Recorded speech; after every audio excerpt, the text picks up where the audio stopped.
이번에는 법률방송 홈페이지를 통해 들어온 여러분의 고민 만나보도록 하겠습니다. 어떤 사연인지 만나볼게요. 6세 딸아이가 학원에서 선생님이 휴대폰으로 보여준 것이라며 흉내를 내길래 무엇이냐고 물으니 다소 엽기적인 흉내를 내는 것이었습니다. 얼마 전 세간을 떠들썩하게 한 인육 동영상을 보여준 원어민 강사 때문에 예민해져 있는지라 학원 측에 항의를 하며 해당 강사에 대한 징계를 요청했으나 학원 측에서는 주의 정도 주겠다며 저의 항의에 뜨뜻미지근한 반응이었는데요. 학원 강사도 엄연한 교육자인데 도덕심을 가지고 교육에 임해야 하는 거 아닌가요? 아동이 볼 수 있는 수위를 넘는 영상물을 보여준 학원 강사는 처벌 대상이 될 수 없나요? 라고 보내주셨습니다.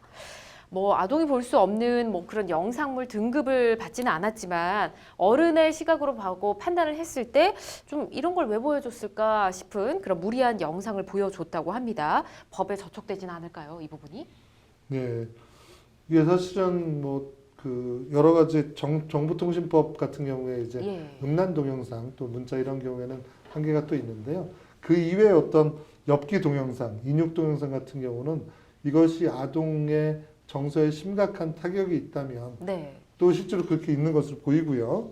그렇다면 아동학대죄에 처벌될 수 있죠. 그러니까 아동학대죄, 일반적으로도 학대죄가 될 수 있는데 아동학대죄는 그 처벌에 특히 특례법을 규정해서 더 엄격하게 규정하고 있거든요. 그리고 당연히 이것은 어떤 품위유지 문화 또는 제대로 보육시설에서 제대로 해야 될 의무에 기해서 어떤 징계 처분도 가능하고요. 네, 알겠습니다. 정서에 타격을 주었을 경우 아동 학대로 본다라고 내용을 말씀해 주셨는데 해당 아동이 현재 이상은 없어 보입니다. 내용상 봤을 때. 근데 시간이 흐를 때 이 동영상을 계속 생각하다가 이로 인해 정서적인 충격을 또 받을 수가 있거든요. 그럼 뭔가 치료가 또 병행돼야 할 텐데 그때 이 해당 강사에게 피해 보상을 요구할 수는 있을까요? 네, 가능합니다. 가능한가요? 예.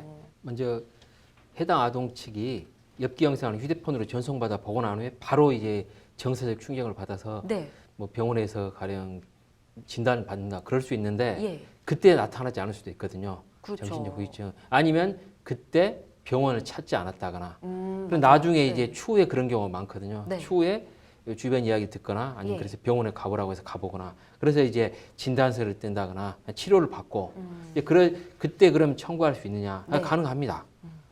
그 시효 기간 이내에는. 그리고 이 경우는 이게 보통 이게 불법행위에 해당됩니다. 이 경우는 이제 민법 750조에 이 엽기 동영상을 보내갖고 아동을 학대한 위법한 불법행위에 해당되니까 불법행위 책임인데 이 불법행위 책임 같은 경우는 안 날로부터 3년, 있은 날부터 10년이라는 시효 기간이 있기 때문에 이 부분은 추후에 정서적 충격이 발생해도 그 원인 자체가 그 불법행위로서 원인 자체가 이 엽기 동영상을 보내가지고 그 당시에 정서적 충격이 왔지 나중에 진단을 받은 것에 불과한 거거든요. 그래서 결국은 이 해당 아동이 정신적 고통을 받았기 때문에 정신적 손해배상을 민법 751조의 근거에서 청구할 수 있습니다. 이제 이 청구하려면 이 경우 이제 해당 강사에게 청구하는 것이기 때문에 먼저 이 해당 강사에게 지급 명령을 청구한다든지 신청한다든지 아니면 이제 바로 민사소송으로 들어가서 정신적 손해배상 청구소송을 제기할 수도 있는데 문제는 이 학원 강사들이 재력이 없거나 돈이 없는 경우 많습니다. 그래서 이 경우는 학원 강사가 다른 재산을 안다면 모를까 알 수 없다면 학원 강사가 받는 급여에 대해서 급여 2분의 1에 대해서는 원칙적으로 가압류가 가능하거든요. 그래서 그 급여를 가압류하면서 하는 게 좀 더 효과적이라고 보입니다. 알겠습니다. 만약에 추후 이런 일이 또 생길 수도 있으니까 그 학원 강사에 대한 연락처라든지 이런 거는 좀 필히 좀 알아두시는 게 좋을 것 같습니다. 지금 보내주신 학부모님이 상당히 지금 화가 많이 나신 것 같은데 학원 측에 지금 징계를 요청했으나 뜨뜻미지근한 반응이라고 했거든요. 혹시 해당 강사에 대한 파직 처분을 요구를 할 수는 있을까요?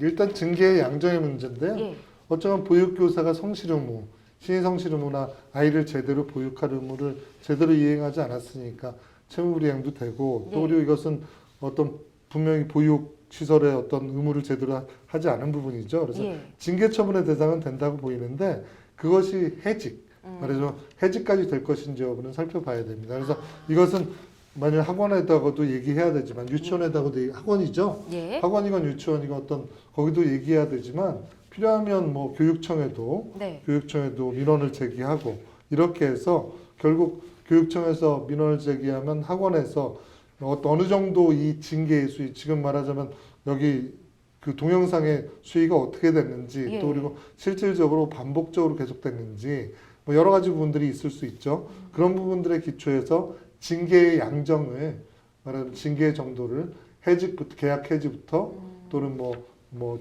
기타 감봉이라든지 네. 뭐 정지라든지 여러 가지 어떤 징계의 양정을 정하게 되겠죠. 그렇군요. 그러면 뭐 아이가 뭐 또 다른 이런 일을 당한 적이 있는지 아니면 뭐 친구들도 비슷한 일을 당했는지 한번 체크해 보시는 것도 좋겠습니다. 또는 일회적이라도 예. 아주 그게 심각하든지. 아, 그렇군요. 알겠습니다. 이렇게 또 말씀드리고요. 아이가 또 다른 정서적 피해를 입을까 걱정이 또 되실 거거든요. 그래서 학원 아예 옮기고 싶으실 수도 있는데 그렇다면 만약 미리 낸 학원비가 있을 거잖아요. 네. 환불받을 수 있을까요? 네, 먼저 결론 말씀드리면 예. 교습 시작 전이라면 네. 이제 가능한데요. 법적으로 교습이 지금 이 내용을 보면 네. 교습이 시작되지 않았나 하는 생각이 좀 듭니다. 진행 그래서 중인 것 같죠? 예, 진행 중이라면 이 전액 환불은 곤란하다고 보입니다. 아. 먼저 만약 그 학원의 설립 운영 및 예. 과외 교습에 관한 법률이 있습니다. 음. 거기서 그러한 내용을 규율하고 있는데요. 거기서 그 17조를 보면 예. 등록 말소나 교습 정지 사유가 있습니다. 예. 예. 근데 이제 그 경우에 이러한 경우에 아동복지법에서 아동 학대 행위에 해당된다고 볼 수 있거든요. 네. 이 아동 학대 행위가 확인된 경우에는 아까 등록을 말소하거나 교습의 정지를 명할 수 있는데 다만 학원 네. 설립 운영자 그러니까 이 학원 운영자가 아동 학대 행위를 방지하기 위하여 이 학원 강사에 대해 상당한 주의와 감독을 게을리하지 아니한 경우에는 이 경우는 이제 해당되지 않습니다. 근데 이제 이러한 경우 일단 이 학원 강사 엽기 동영상을 네. 여러 차례 이거 보여주고 그러지 않았나 그런 경우라면 당연히 이 경우는 그런 사유에 해당된다고 보입니다. 그래서 아동 학대 행위에 아동복지법 제3조 7호에서 아동 학대 행위를 정의하고 있습니다. 네. 아동 학대 행위란 보호자를 포함한 성인이 네. 아동의 건강 또는 복지를 해치거나 정상적 발달을 저해할 수 있는 신체적, 정신적, 성적 폭력이나 네. 가혹행위를 하는 것과 아동의 보호자가 아동을 유기하거나 방임한 것을 말합니다. 네. 알겠습니다. 예, 일단 그래서 결국은 여기에 해당되면 결국 이제 신고를 교육청에 한다면 예. 등록을 말소하거나 교습이 정지가 된다면 네. 이제 학원의 설립 운영 및 과외 교습에 관한 법률 시행령이 보면 교습비 등 반환 기준이 있습니다. 아, 기준에 따라서 예, 반환받을 그 수 있다는 기준에서는 교습 말씀이신 시작 거죠? 전에는 예.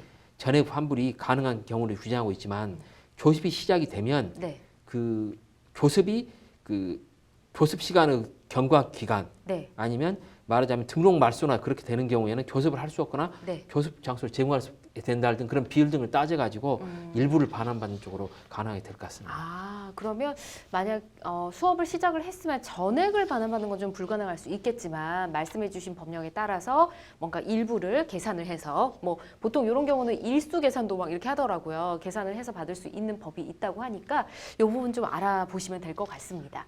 자, 그리고 이런 일이 생기면 보통 요즘은 그 맘카페가 굉장히 무섭잖아요. 엄마들 사이에서 소문이 또 금방 나기 때문에 일부러 뭐 해당 학원의 명예를 실추시키는 소문을 좀 글을 올려서 낼 수도 있지 않겠습니까? 그러면 학원 측이 그걸 보고 우리 학원에 대해서 이상한 소문을 냈다 이렇게 역고소를 할 수도 있을 것 같은데 그런 경우도 가능할까요? 실생활로 치면 별로 그런 이제 말하자면 예. 그 입소문 내가지고 명예를 실추시키는 방법 권유하고 싶진 않습니다. 아, 그래요? 왜냐하면 충분한 행정 처분이 가능하거든요. 아까 얘기한 대로 아까 우리 변호사님이 설명하신 것처럼 예. 김 변호사님 설명하신 것처럼 행정 처분도 가능하고 민원 제기하고 이건 합법적인 행동이거든요. 네. 소송을 제기한다든지 형사 고소를 한다든지 민원 제기할 수 있는데 대개 이제 분에 못 참아서 맘카페에다 글을 올리면 네. 일단 명예훼손 같은 경우는 면책 규정이 있습니다. 명예훼손 같은 경우는 위법성 조약사유 공익 목적을 위한 경우는 면책 사유는 있는데 네. 문제는 입건이 돼요. 공소사실 그리고 또 그래요? 업무방해죄에 해당될 수가 있어요. 예. 그러니까 그래서 사실은 업무방해죄 같은 경우 면책 규정이 없고 명예훼손은 면책 규정이 있다 하더라도 네. 그것이 구성 요건에 해당성이 있으면 일단 조사를 피할 수는 없거든요. 네. 조사조차 하지 않고 뭐 위협성 조약서에 해당된다라고 보지는 않으니까 네. 그래서 사실은 이런 부분들은 합법적으로 네. 이제 필요한 것만 충분히 행정적, 민사적, 형사적 고소로 문제를 해결할 수 있기 때문에 이것을 맘카페에 올리는 행위들은 드라이하게 건조한 사실만 올린다 하더라도 조금 문제될 수 있습니다. 그러니까 조금 되도록이면 합법적인 방법으로 네. 위협성 명예훼손이나 뭐 신용훼손이나 이런 건 그 위법성 조약서에 해당될 수 있지만 그럼에도 불구하고 입건돼서 조사받는 것 자체가 좀 피곤하고 피곤하기 힘들잖아요. 때문에 그러니까 예. 일단은 아까 얘기하신 행정조치, 민사소송, 형사고소 이런 식으로 해결하는 게 좋습니다. 그래서 자연적으로 언론에서 보도가 된다면 네. 그 효과를 발휘할 수 있겠죠. 아, 그렇군요. 그렇다면 이렇게 올리는 거, 맘카페 같은데 글을 올리는 거는 좀 안 하시는 게 좋겠다. 법으로 해결할 수 있으니까 충분히요. 그렇죠. 법으로 해결하고 그것을 제보하면 언론사에서 보도를 할 수 있잖아요. 그쵸. 그럼 언론사에서 보도하면 본인은 뭐 조사받거나 이런 일들은 없게 되는 것이고. 예. 그리고 뭐 만약에 올렸다 이러면 그쪽에서 또 아까 말씀하신 명예훼손죄로도 고소할 수도 있으니까 그 경우에 이제 예. 위협성 조약서가 해당된다고 예. 공익 목적이 주가된다고 다투긴 다투는데 네. 어쨌건 입건된 다음에 다투는 것은 무척 피곤하죠. 그러니까요. 이렇게 말씀드리도록 하겠습니다.